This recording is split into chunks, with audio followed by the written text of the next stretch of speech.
শেষ পর্ব।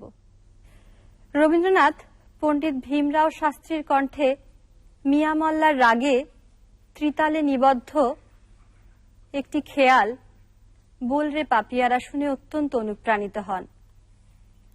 এতে ঘন ঘোর বর্ষার বর্ণনা ছিল।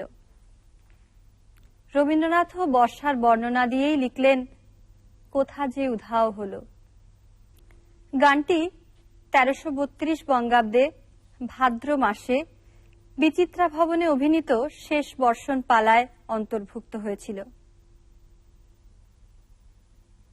এই গানটিতে বর্ষার বর্ণনার সঙ্গে বেদনার যে ব্যাপ্তি মিশ্রিত হল, তাতেই এর আবেদন হয়ে উঠল অসামান্য। হুবহু মিয়া মল্লার অক্ষত রইল না, হয়ে উঠল রবি মল্লার।